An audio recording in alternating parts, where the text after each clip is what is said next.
বাংলাদেশে আগামী বছরের ফেব্রুয়ারি মাসের প্রথম সপ্তাহে ত্রয়োদশ জাতীয় নির্বাচন অনুষ্ঠিত হবে বলে জানিয়েছেন প্রধান নির্বাচন কমিশনার এএমএম নাসির উদ্দিন। শনিবার বিকেলে তিনি এই কথা জানিয়েছেন। সিইসি বলেন, বর্তমানে আইন শৃঙ্খলা পরিস্থিতি ভালো এবং আরও উন্নতির দিকে যাচ্ছে। আমরা চাই যাতে শান্তিপূর্ণ এবং নির্ভয়ে মানুষ পছন্দের প্রার্থীদের ভোট দিতে পারেন। মানুষ ভোট কেন্দ্রে যাওয়া ভুলে গেছে, তাদের ভোট কেন্দ্রে নিয়ে যাওয়াই নির্বাচন কমিশনের চ্যালেঞ্জ। এজন্য সচেতনতার প্রয়োজন রয়েছে। সিইসি বলেন যে এবারে নির্বাচনে কাউকেই বিশৃঙ্খলা করার কোনো সুযোগ দেওয়া হবে না। যে কেউ অরাজকতা করার চেষ্টা করলে তা কঠোরভাবে প্রতিরোধ করা হবে। নির্বাচনে কেউ একজন গোলমাল করলো বা বিশৃঙ্খলা করার চেষ্টা করলেই সঙ্গে সঙ্গেই সেই কেন্দ্রে ভোট স্থগিত করা হবে না। প্রপার তদন্ত করে দেখা হবে, তারপর প্রমাণ পেলে ব্যবস্থা নেওয়া হবে। আর এবার আইন শৃঙ্খলা বাহিনীর কঠোর অবস্থানে থাকবে। কোনো ধরনের অরাজকতা কাউকেই করতে দেওয়া হবে না।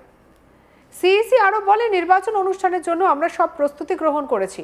আশা করছি জনগণ তাদের পছন্দের প্রার্থীকে ভোট কেন্দ্রে নিয়ে এসে ভোট দেবেন। কি বলছেন এমএম নাসির উদ্দিন, শুনবো। যথাসম্ভব পরিবর্তন করে ফেলবো। আমরা নিউ সেট অফ পিপলকে এনগেজ করার চেষ্টা করব।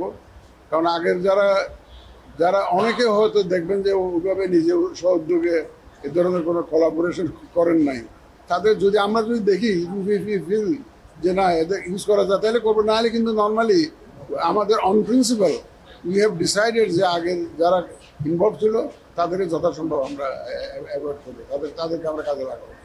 আমি এসেছিলাম মূলত আজকে সকালে, তো আমাদের ইলেকশন কমিশনের অফিসারদের সাথে মিট করেছি। তো এখন আমি এখানে আমাদের বিভাগীয় কমিশনার মহোদয় আছেন, আমাদের ডিআইজি মহোদয় আছেন, পুলিশ কমিশনার মহোদয় আছেন, আমাদের জেলা প্রশাসকরা আছেন, এসপি এরা এসছেন, আমাদের বিজিবির প্রতিনিধি আসছেন, আর্মির প্রতিনিধি আসছেন, এনএসআই প্রতিনিধি আসছেন। মোটামুটি ল এনফোর্সমেন্টে যারা জড়িত থাকবেন ইলেকশনের সময়, নির্বাচনের সময় যারা জড়িত থাকবেন, তাদের সাথে আজকে মিটিংটা করলাম।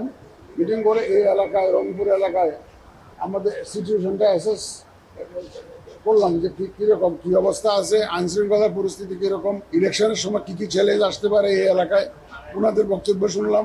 এবং ইনশাল্লাহ ওনারা সবাই আমাকে আশ্বস্ত করেছেন যে ওনারা খুব এই সব ধরনের চ্যালেঞ্জ মোকাবেলা করে ইনশাল্লাহ একটা free, fair and credible election উপহার দেওয়ার জন্য, জাতিকে উপহার দেওয়ার জন্য তারা আমাকে প্রত্যয় ব্যক্ত করেছেন এবং আমাকে এসিউর করেছেন। আমি খুব এসিউর হয়ে এই রংপুর থেকে ইনশাল্লাহ যাব। ওনারা গ্যারান্টি করেছেন যে ইনশাল্লাহ they will do their best এবং in a very coordinated manner, in a very harmonious manner. ওনাদের মধ্যে বেশ ভালো কোঅর্ডিনেশন আছে। আমি কোঅর্ডিনেশনের উপর খুব জোর দিয়েছি। তো সুতরাং ওনারা in a coordinated manner they will work together as a team এবং যাতে করে একটা সুন্দর নির্বাচন জাতিকে উপহার দেওয়া যায়। তো ওনারা আমাকে আমি আশ্বস্ত হয়ে যাচ্ছি ইনশাল্লাহ। তাই ইনশাল্লাহ আপনাদের সহযোগিতা থাকবে, আপনাদের সহযোগিতা করবেন। আমি সকালে অপিল করেছি আপনাদেরকে। কত মাসের মাঝে ইলেকশন তো ফেব্রুয়ারির প্রথমার্ধে হবে ইনশাল্লাহ, নেক্সট ফেব্রুয়ারির প্রথমার্ধে হবে। ফার্স্ট অফ অল তো বিশৃঙ্খলা করার সুযোগই তো থাকবে না, বিশৃঙ্খলা করতে দেওয়া হবে না, ইজ নাম্বার ওয়ান। আর এমনি ইচ্ছা করলো কেউ একটা গোলমাল করলো আর ইলেকশন কনস্টিটিউয়েন্সি ক্যান্সেল করে দেন, এমন তো না। প্রপার তদন্ত হবে, তো প্রপার তদন্ত হবে। যদি দেখা যায় যে আসলে ক্যান্সেল করার মতো, তাইলে না হবে। তবে বিশৃঙ্খলা সৃষ্টি করার কোনো সুযোগ ইনশাল্লাহ এবার দেওয়া হবে। আমাদের আইন শৃঙ্খলা বাহিনী এই ব্যাপারে সময় দেন না। আমরা তো অ্যাসেস করতেছি আমরা কাদেরকে কাজে লাগাবো। আমরা তো we are not sitting idle. সময় আসলে দেখতে পাবেন যে আমরা কাদেরকে কাজে লাগাচ্ছি, কাদের মাধ্যমে এই ইলেকশনটা পরিচালনা করার উদ্যোগ নিয়েছি। দেখবেন আপনারা আমাদের একটা সুন্দর, ক্রেডিবল, গ্রহণযোগ্য ইলেকশন করার জন্য যা করার দরকার আমরা তা করব। এর আগে বাংলাদেশের অন্তর্বর্তীকালীন সরকারের প্রধান উপদেষ্টা মোহাম্মদ ইউনূস ঘোষণা করেছিলেন যে এবার আমাদের সর্বশেষ দায়িত্ব পালনের পালা। নির্বাচন অনুষ্ঠান, আমরা এবার একটি নির্বাচিত সরকারের কাছে দায়িত্ব হস্তান্তরের প্রক্রিয়া শুরু করব। অন্তর্বর্তী সরকারের পক্ষ থেকে আমি প্রধান নির্বাচন কমিশনারের কাছে চিঠি পাঠাবো যেন নির্বাচন কমিশন আগেই রমজানের আগে 2026 সালের ফেব্রুয়ারি মাসে জাতীয় নির্বাচন অনুষ্ঠানের আয়োজন করেন।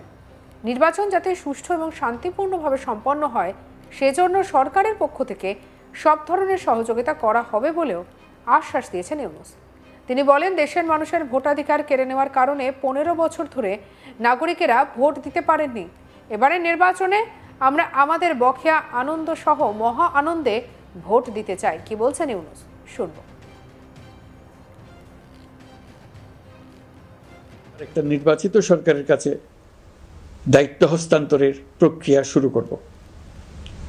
অন্তর্বর্তী সরকারের পক্ষ থেকে আমি প্রধান নির্বাচন কমিশনারের কাছে চিঠি পাঠাবো, যেন নির্বাচন কমিশন আগামী রমজানের আগে 2026 সালের ফেব্রুয়ারি মাসে জাতীয় নির্বাচন অনুষ্ঠানের আয়োজন করেন। আপনারা সকলেই দোয়া করবেন যেন সুন্দরভাবে নির্বাচন অনুষ্ঠান করে এদেশের সকল নাগরিক একটি নতুন বাংলাদেশ গড়ার কাজে সফলভাবে এগিয়ে যেতে পারে। আমরা সরকারের পক্ষ থেকে এই নির্বাচন যাতে সুষ্ঠু, শান্তিপূর্ণ এবং উৎসবমুখরভাবে সম্পন্ন করা যায় সেজন্য সকল প্রকার সাহায্য সহযোগিতা প্রদান করব। এবারের নির্বাচন যেন আনন্দ উৎসবের দিক থেকে, শান্তি শৃঙ্খলার দিক থেকে, ভোটার উপস্থিতির দিক থেকে, সৌহার্দ্য ও আন্তরিকতার দিক থেকে দেশের ইতিহাসে স্মরণীয় হয়ে থাকে। সেই জন্য সকল আয়োজন সম্পন্ন করতে আগামীকাল থেকে আমরা সকলেই মানসিক প্রস্তুতি ও প্রাতিষ্ঠানিক আয়োজন শুরু করব। নির্বাচনে ভোটারদের সম্পর্কে দুই একটা কথা বলতে চাই। এবার আমরা প্রবাসী ভোটারদের ভোট দেওয়ার আয়োজন নিশ্চিত করতে চাই।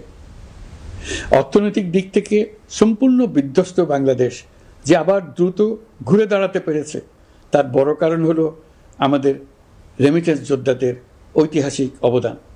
নির্বাচনে তাদের অংশগ্রহণ নিশ্চিত করার জন্য নির্বাচন কমিশন প্রস্তুতি নিচ্ছে। নারী ভোটাররা যেন দেশের সর্বত্র নির্দ্বিধায় আনন্দোৎসহ সহকারে তাদের ভোট দিতে পারে এটা নিশ্চিত করতে চাই। এবার যেন কেন্দ্রে কেন্দ্রে নারী ভোটারদের ঢল নামে, আমরা সেই লক্ষ্যে সমস্ত ব্যবস্থা গ্রহণ করব। দেশের মানুষের ভোটাধিকার কেড়ে নেবার কারণে গত 15 বছর ধরে নাগরিকবৃন্দ ভোট দিতে পারেনি। এবারের নির্বাচনে আমরা আমাদের বকেয়া আনন্দ সহ মহা আনন্দে ভোট দিতে চাই। এবারের নির্বাচনে জীবনে প্রথমবার ভোট দিতে যাবে এরকম ভোটাররা নানা উৎসবের মধ্য দিয়ে ভোট কেন্দ্রে যাবে, তাদের এই দিনটি স্মরণীয় করে রাখার জন্য। এর মধ্যে নতুন নারী ভোটার থাকবে, নতুন পুরুষ ভোটার থাকবে, এর মধ্যে এমন ভোটার থাকবে যারা 15 বছর আগে থেকেই ভোট দিতে পারত কিন্তু জীবনে একবারও ভোট দিতে পারেনি। এর মধ্যে আসবে যারা 10 বছর আগে, 5 বছর আগে ভোট দিতে পারত কিন্তু পারেনি। আর আসবে ভাগ্যবান ও ভাগ্যবতীর দল যারা এই প্রথমবার ভোটার হওয়ার যোগ্যতা লাভ করলো এবং সঙ্গে সঙ্গে ভোট দেওয়ার সুযোগও পেয়ে গেল। সঙ্গে রাখুন আজ তাক বাংলাকে অন্যান্য খবরের জন্য সাবস্ক্রাইব করতে ভুলবেন না।